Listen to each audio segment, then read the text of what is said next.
Okay, here we go.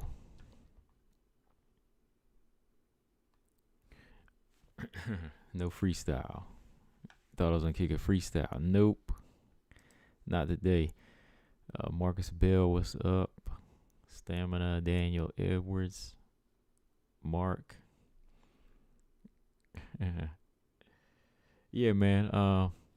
Yeah. So let's go ahead and get started. We got a few of y'all in here. Um, Probably doing a 45-minute live stream today. Yeah, I'm probably trying to do 45 because I got something to take care of here. So today we're going to talk about this card from last night. And yeah, tomorrow I'll jump back on and we'll talk about some other fights as well. You know, because there was some other stuff going on. LFA. What else went on? Bellator. But yeah, today, man, let's jump on this UFC card. Let's talk about these 3 fights. Let's go ahead and jump into. Let's see. Let's talk about Randa first, man. Shout out to Randa Markos. Let's discuss Randa Markos and her solid win in over 2 years. PJ in the building. He said 45 minutes. Right. We're going to try to cut it down to maybe 50. You leave. Oh, I leave when. Okay, yeah. I ain't going nowhere, right? Oh, I'm going to try. We ain't doing 2 hours a day. I know that much. 450 minutes. Oh, man. Yeah, crazy. All right, so shout out to Randa Markos, though, man. Randa Markos, she went in there, and she's been doing what we said she needed to do, man. You know, go in there and press the action like she really wants to win. That's what it's all about, man. Like, I've been seeing in, some of her past performances, like, it's almost like she's 50% there, 50 not. Sometimes 60, sometimes 70. This time it was on the real, man. Like, I haven't seen Randa look like this in a minute, and she added some new elements to her game too, man. Like, Randa started to really incorporate this inside game. Like, she's got some good inside fighting, man. Like, she needs to really put this on the, this really needs to be part of her strategy from here on. Like, stop trying to, fight this range fight and waiting on the outside and, trying to control like this striking match. Her striking is decent, don't get me wrong, but this was a fight where Randa needed to do that pressure style. Like I said in my my pick the other day. When I made my pick, I said, look, Souza is gonna gas. She's gonna be that type of fighter that can't handle the pressure if you can bang on the inside. And hey, lo and behold, that style worked, man. It really did, because Randa was not letting up, man. Like, that's what I'm talking about. Like, not just Randa, but all these other fighters out here that just like to show up, and then they get mad when they get robbed on the cards. I'm like, nah, man, you got to go in there and push the action. You got to go in there and show that you want it. Randa was just like on another level in this fight. I haven't seen her look like this in like 2 years. She broke a 4-fight skid. And, Souza, she's a legit strawweight. She's a former Invicta champion. So, all the credit to her in this one. Because after taking on them tough fights like Dern and Ebos, she needed a confidence builder. And Souza's a confidence builder. Definitely a confidence builder. And the way she handled it, I think that Randa is kind of like in that Andrea Lee phase, you know what I mean? Andrea Lee was on that like 3-fight losing streak. Tisha Torres was on like that 4-fight losing streak. And they said, look, it's time to step it up. It's time to get back into the game, man. Like, and that's what I say, like, some fighters, when they go on them losing streaks, you think it's going to be easy, man. But nah, man, it's dangerous. You get some dangerous fighters. So Randa, she's never really been one to get stopped either. Randa in the Ebos fight, that was kind of dominant. She's been finished by Dern, but other than that, she's always been tough. Like, she's been tough to the end. I think Randa, the approach she's taking now, should be her approach throughout her career. You know, a good pressure fighter, the inside game there, and really, really work on her takedown defense as well. Because Souza pulled some little tricks in there with the head and arm throw, and also, you know, would slip in a, you know, takedown here and there. Thankfully, you know, Randa Markos' jiu-jitsu held up. You know, her jiu-jitsu held up in some spots, and she was able to transition to top and escape and even control. Like, she would just kind of like ball Souza up and just control that position. Like, Souza could never get that submission. And I'd say there was like maybe one, that head and arm choke that she almost got on Randa. And then when she almost tried to get the rear naked choke. But, you know, Randa, you know, she did some nice transitions to get back to the top position and control it. So Randa really is showing some growth here. I know it's going to be hard for a lot of people to understand that because, you know, she's lost a number of fights. But there's some growth there, man. There's some growth definitely from what I've seen here than the Ebos fight. I mean, there's two different fighters, but still, you know, I was impressed. I was impressed with the inside work here and the punches, you know, the strikes. Very strong, man. Yeah, she did. She fought her heart out this time, man. I'm definitely her best showing, in the past 3 years.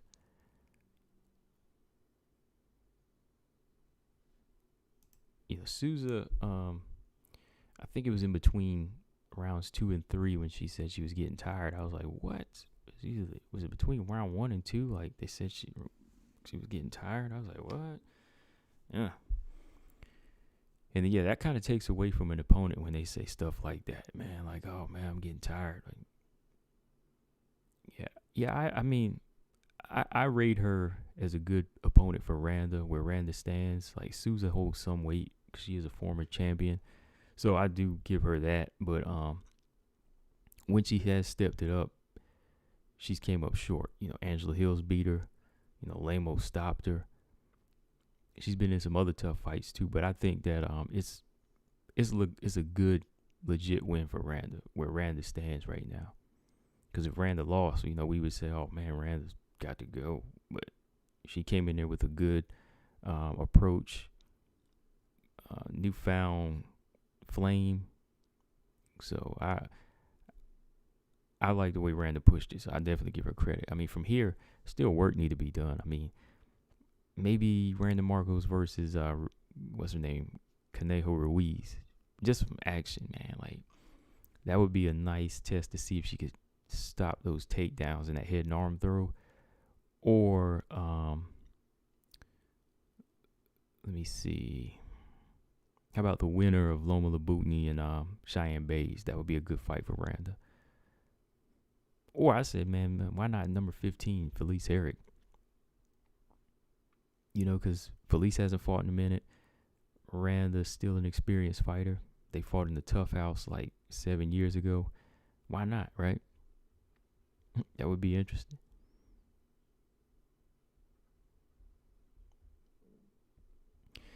Yeah, I think Randa, what she's been working on has been showing. Because I think it was I think Coach Sheldon Harrison, when he did the interview, you know, I asked that question in there and talked about her inside game. And, you know, she says she's really been working on that. And she's really been getting her skills on the inside, the drills. She's been preparing. And that was actually for the Pinheiro fight, I think. But it still showed here. And this kind of, I know this kind of takes out that bad taste from that Pinheiro fight on the way that went. So, you know, shout out to Randa, man. Shoot, she deserved it.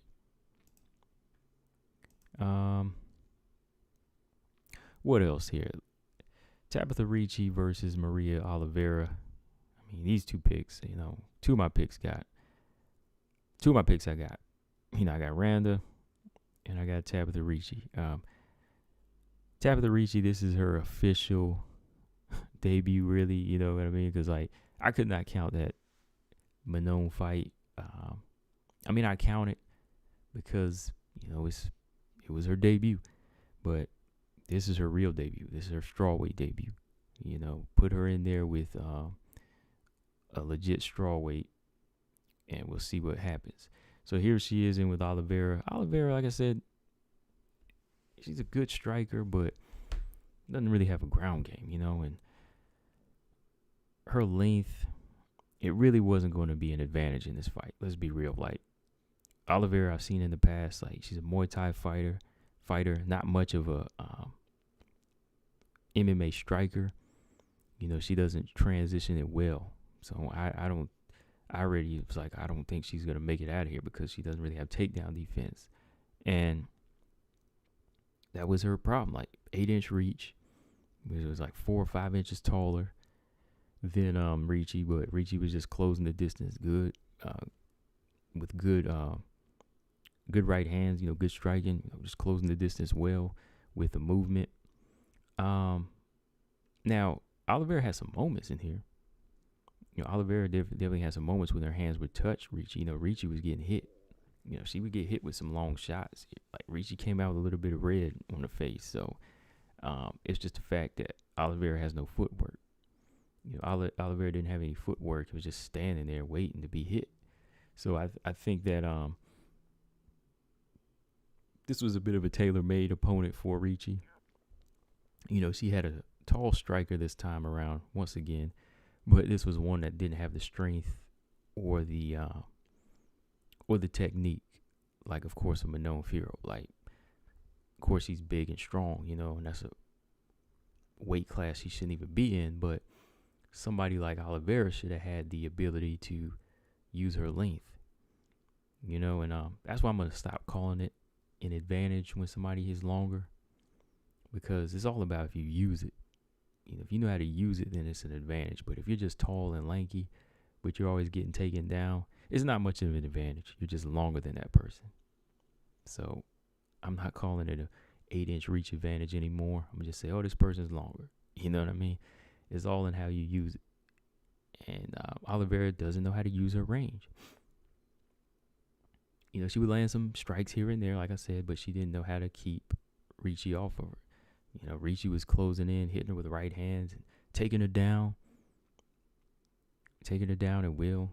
So I don't know though, man. Like, Ricci, for a black belt, I'm surprised she didn't get her out of there. I thought she was gonna get the submission. Like, she really had no ability to get this submission win. I was like, wow, was Oliveira really that tough on the ground, or is she just like making it really difficult for her to get in position? I know, like, if that was Mackenzie Dern, Mackenzie would have been twisting her up just like that. But it seemed like Ricci could not get a hold of Oliveira and get to submission. So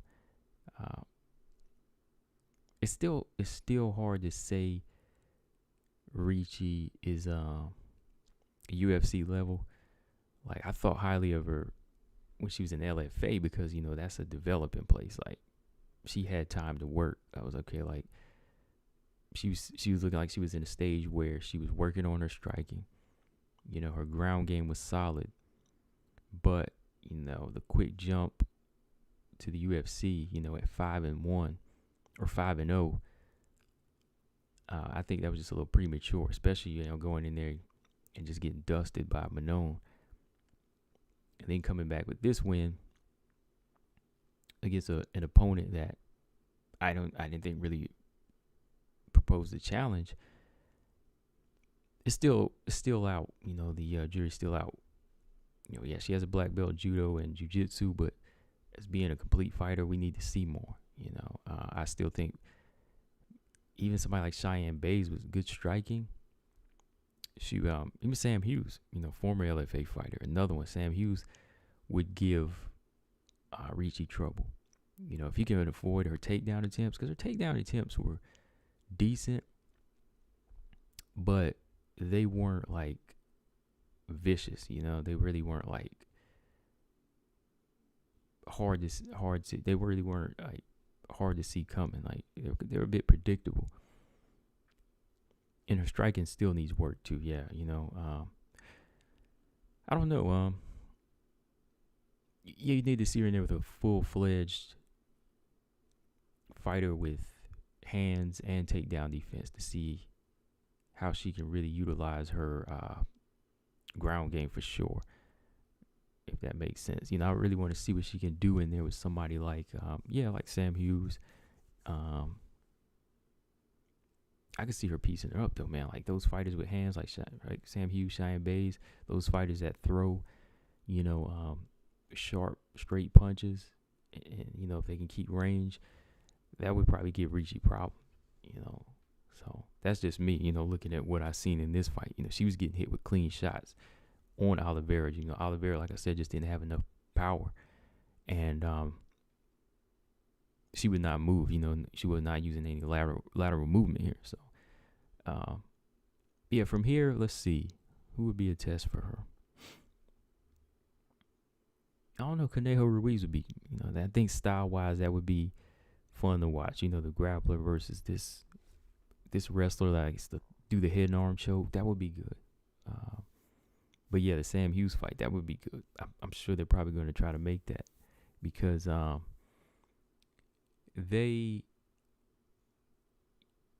which fight was it that Sam Hughes was supposed to get that got canceled?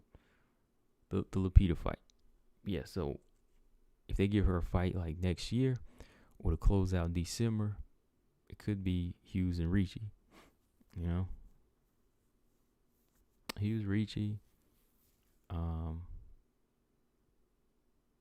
me see who else.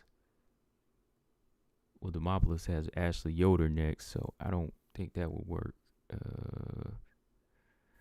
me see who else say. Corey McKenna. BJ said Corey McKenna. I think Corey McKenna would beat her, man. I think Corey McKenna would be too much for her. I think Corey McKenna would beat Ricci. I think she's too strong. I think her striking is too solid. Ricci versus Jinyu Fry. I might have to go with Jinyu Fry in that fight, actually, man, because I think her hands are good enough to keep her back. I think Jinyu Fry could win that fight. I mean, it would be a test for her. Who knows what could happen, like when it gets to the ground. But I would go with Jinyu Fry in that fight. Like I said, these fighters with good hands, I think they'll give her problems. Like I said, Jinyu Fry would be one, Corey McKenna, Sam Hughes, Cheyenne Bays. But Cheyenne Bays, her footwork isn't the best either. So I don't know. That might be the more winnable fight for her. Now, if you just wanted like a good style matchup that would be entertaining, I think Conejo Ruiz and Tabitha Ricci would be good.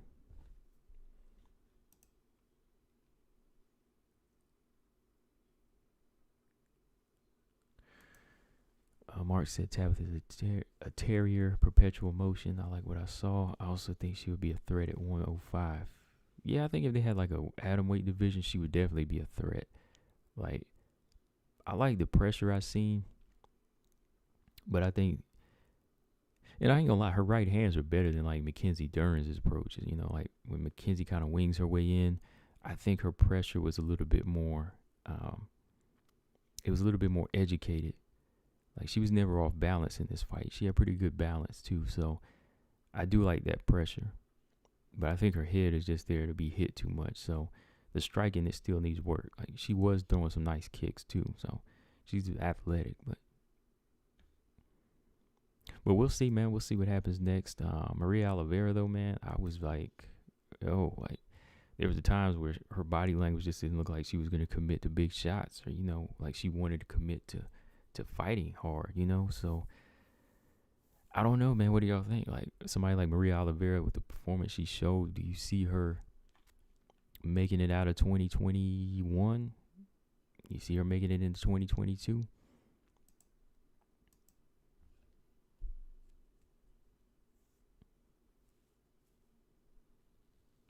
Mark said Bay's got Loma next. She won't fight as low as Ricci now. Yeah, that was just a suggestion. I mean, I did suggest Randa, though. That's why I said Randa versus the Bays Loma winner would be more logical to me. But you never know.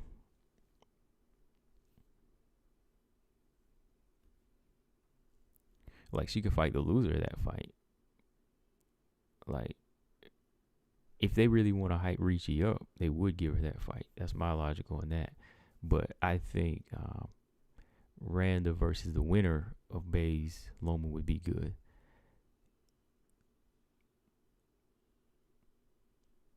Daniel says she needs a slow build. She'll fight a similar level opponent of her next matchup. Yeah, she does. Like, she needs a slow build. She's only 6-1, and to me, you know, she was needing more development before coming over. You know, she was doing well in her development in LFA, but then all of a sudden, when they gave her the big task of fighting Manon Firo, I was like, what's going on here? Yeah, Loma, I want to see what Loma can do in that fight, man, against Cheyenne. Come on, Loma. I don't know if Oliveira gonna make it out this year to the UFC. I wasn't like impressed though, man. I mean, I just wasn't impressed with that work that she put in. Like, she good strikes, but nothing to, I don't know. The body language just didn't look like somebody that was coming in for the kill. Markos said, yeah, that's a good one. Ricci versus Mallory Martin. Mallory Martin is coming off of a loss too, I think, right? Or does she have somebody? Yeah, Mallory Martin's already got Montserrat Ruiz. Yeah.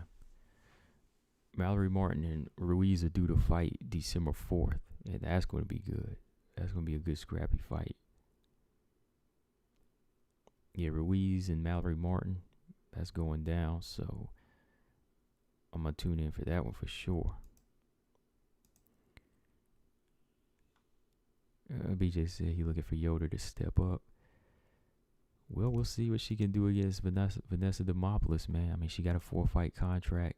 You don't know. Ricci might be one of those fights on that 4-fight contract. So, hey, that would be possible because Ashley Yoder is more of a gatekeeper at that low level. What is Ashley Yoder's record right now, anyway? No. Ashley Yoder, is she like 6-6? No, she's 8-8. Yeah, Ashley Yoder is 8-8 now.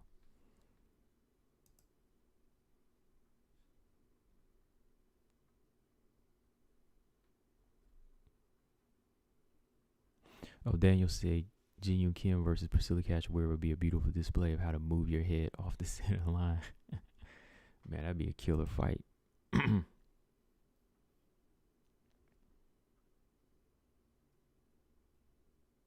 He said Yoder's the backup for Rose Whaley. I know Carla would be pissed. All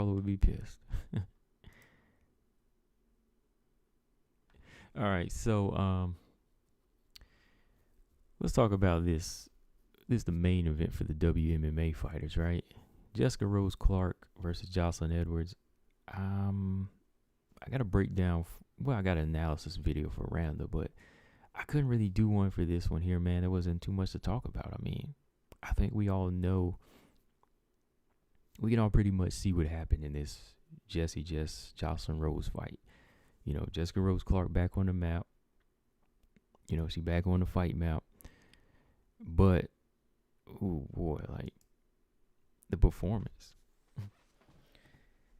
Oh, man, I mean, it was what it was. Like, Jessica Rose Clark went in there for the W and she got it. You know, she went in there and laid on that Edwards for 9 minutes, right? I don't know. We can complain about Jesse's performance, but we could be disappointed. But I think I'm more disappointed in Jocelyn Edwards not being able to figure that out. I think we got to be disappointed in the fighter that was not able to stop this one single attack. I mean, the picture I posted here, this pretty much describes the fight, right? This describes the whole fight. Let me see.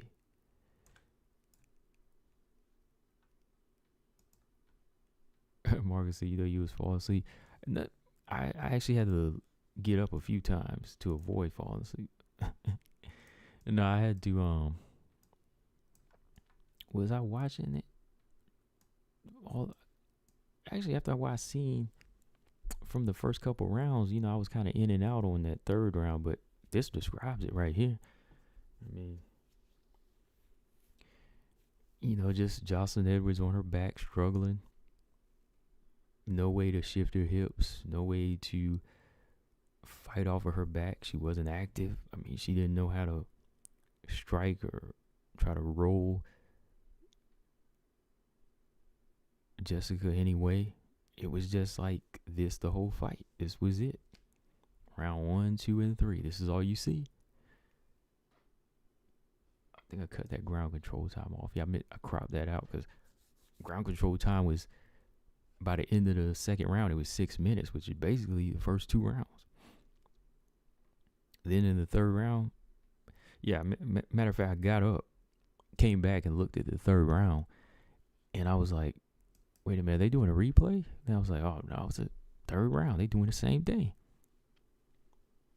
So Jessica Rose Clark coming off the ACL surgery, she basically, to me, was just going through some motions here to avoid being injured. And she just wanted to not strike with the tall fighter here. And she just wanted to get a win. Sometimes it's dangerous, though, like just trying to get a win, because you can be cut off a dangerous win sometimes, I mean, a boring fight. It's dangerous because you could be cut off a boring fight like this, man. I don't know. I mean, they probably wouldn't do that to her, but I'm just saying, like, why risk it?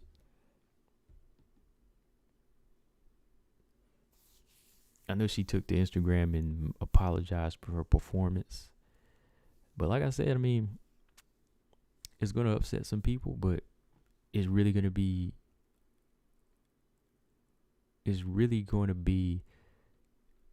this is really on that opponent who lost to me as well, because I picked Jocelyn. I expected more.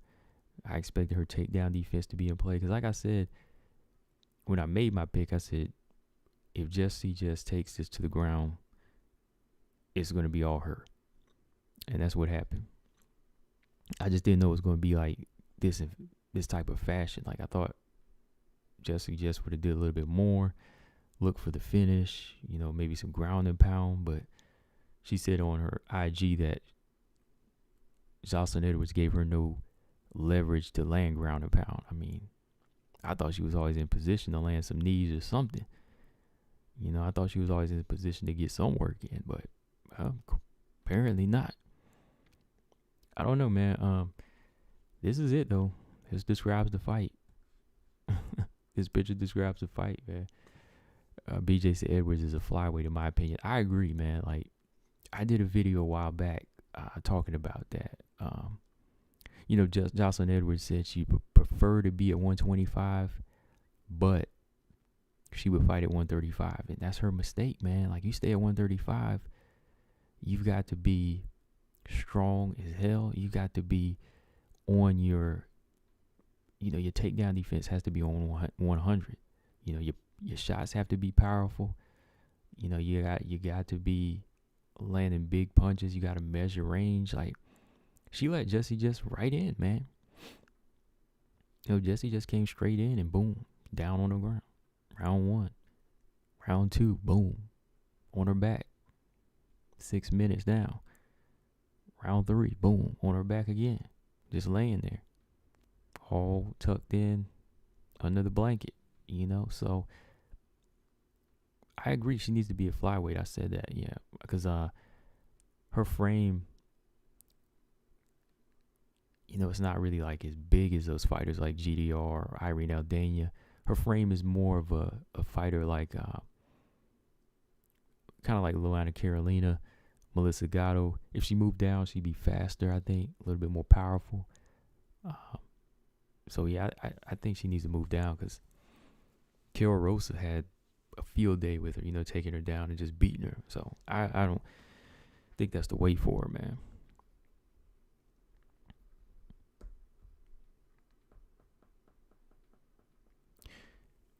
Mark said she wasn't boring against Alpar. Yeah, I think this was, because that was before the injury. I think she just didn't.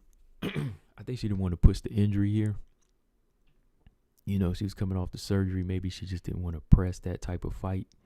So she just wanted to use her wrestling, So I don't really think she wanted to risk trying to tear something again. So she said, let me go in and just lay here and make it an easy win. Because she's like, she has no takedown defense, so let me just take her down.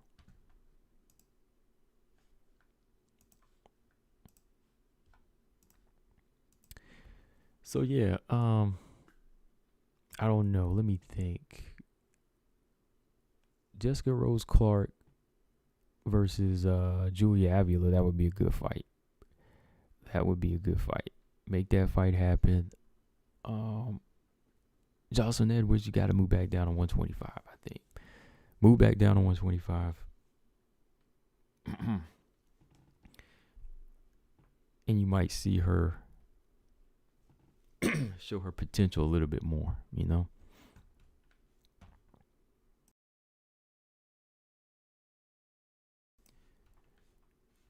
Okay, let's see.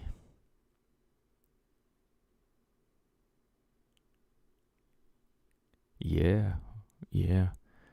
Vanessa Mello, Sarah Cheesecake, they both got cut. Yeah, it's dangerous, man. Dangerous being born. I mean, if you're not popular. See, I think Jessica Rose Clark, she's not like popular, but she's more so of a favorite to them. So I think she wouldn't get cut, but you never know. You can get cut off a bad performance or boring win.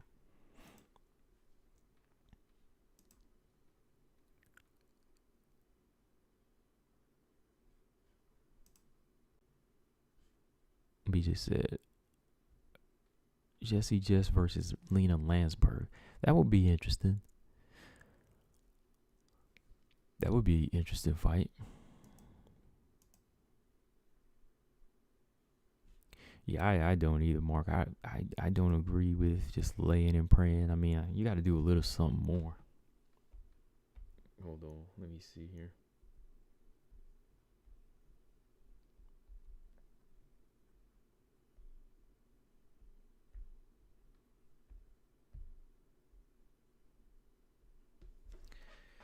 Yeah, let me pull up her IG here. I'm going to read this to y'all. In case you didn't see it. Let's see. All right, so Jessica Rose Clark said, as DC said, it may not get you the bonuses, but it'll get you win after win after win. And unless they want to cut you. That's what I said. But okay. So I'm so thankful for this win. I've been working so hard on my wrestling since coming back from my ACL surgery.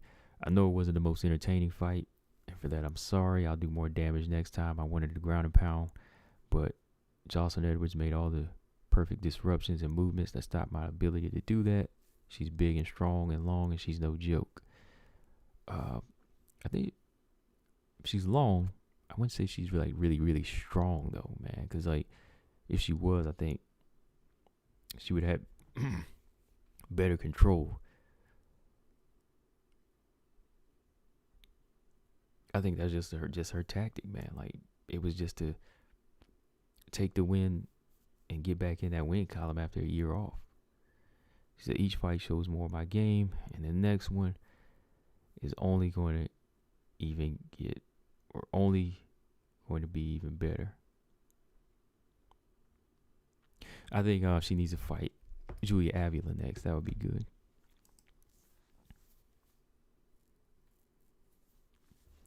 Alexis Davis, that would be interesting too, man. Alexis Davis, Julia Avila,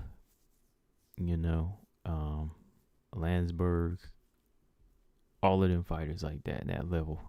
They're going to make her fight. I think they're going to force the fight, Alexis Davis, her wrestling is on point too, so she's going to want to wrestle with her, so we'll see. Okay, so last topic here. I want to talk about mind games a little bit. in not mind games, just like how people think of it, but let's talk about the mental real quick in combat sports. Like, I've already noticed, man, like a lot of people responding when I did the Rose video. A lot of people already in their feelings, already telling me that, Rose didn't mean it like this, he didn't mean it like that. But people have to understand, like, when we say that the fight game is 97% mental, that's just what it is. That's just what it is. Like, the fight game is 97% mental, so that means that fighter is going to be spending a lot of time on mental strategy, mental exercises to get up, to prepare for such a big fight, or just to get up the fight, period, or just to get up the train. To me, when people don't want to accept the fact that certain fighters use mental tactics or mental warfare, that means they're just playing favoritism and they don't want to understand that. Because me just looking at it from the outside looking in, with not even having to be a Wei Lee fan or a Rose fan, I just say, okay, this person just got the mental edge by knowing what favors them on their home turf, when it comes down to it. If Rose does this because she knows that it's going to get into the fans' heads and it's going to work in her favor, boom. That's what it's all about, because she's got that mental edge over. That's going to give her that mental edge. So when people say, oh, no, their fighters aren't thinking, they're just doing, they don't understand the fight game. They're really not understanding the fight game. Like, fighters are always thinking of some type of way to get into their opponent's heads to take them out of their game plan, because that's what it's about. Everybody can learn how to throw a punch, but it's all about when to throw the punch, when to execute a takedown, and so on. Know the techniques. Everybody can learn the actual technical side of it, but when that mental comes into play, it's going to be about, do I feel like doing it? Or, do I want to do it this time? How do I turn it on right now? And that's why I was saying, whenever somebody like Rose needs to get that mental edge over a fighter, she seeks her style of outside influences in her fight game, and that'll put her into that mode to go. So that's all I'm saying. Like, when you call it down the middle like that, you just call that what you see, people be like, oh man, like, you thinking too much into it. No, it's like, that's what the mind is. You have to think into it, like, to understand what these fighters go through. Come on, like, let's be real. Every fighter has a strategy. Every fighter has that mental strategy. I mean, let's put it this way: the best fighters spend their time thinking of ways to get into their opponent's heads. Like, the best fighters have done it. Whether you're talking about Conor McGregor versus Jose Aldo, you talking about Floyd Mayweather, Muhammad Ali, Mike Tyson. They had a lot of mental intimidation over a lot of their over their opponents. And for Mike Tyson, I don't even think for Mike Tyson it was like something he was trying to do. It just spilled out. It came naturally. It didn't take a genius thing to do that. And I think that's the same thing with Rose. Like, her tactics are just natural. Like, it just is in her to do certain things to get it to go her way. Just like Mike Tyson. Like, Mike Tyson didn't say, I'm going to plan on saying this or plan on doing that. He would just be like that because that's the type of animal he was back then. You know what I mean? Like, when he say certain things, you'd be like, damn, nobody could script that. So to get what he want, he would do that. And I think the same thing can be said with her, because they know to get up for a fight, they have to do these things. They have to prepare, take their opponent out of their game,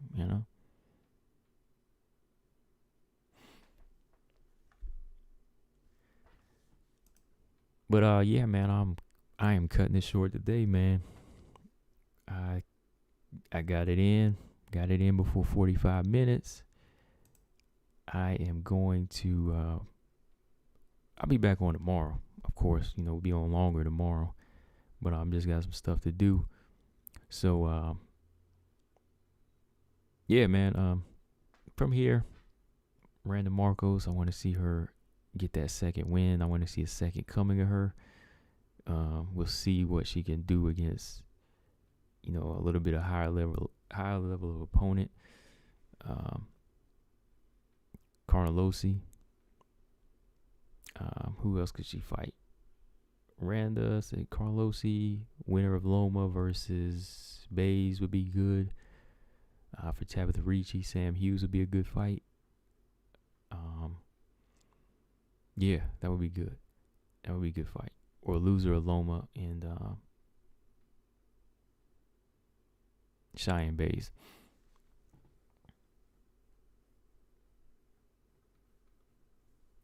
Not yet. I haven't checked out that Amanda Ebos link. Yeah, I'm gonna check it out later. I haven't got a chance to watch anything really over the past few hours since last night.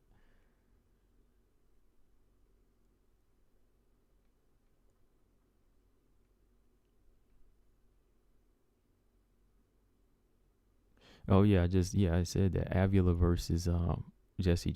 That's what I called for earlier. Y'all talking about that fight? Let's see. There's a debate makes the. I think it's a good fight. I think Avila's on a roll right now, but that wrestling might be a problem. Jessica Rose Clark is kind of big and strong, so that wrestling might be a problem for her.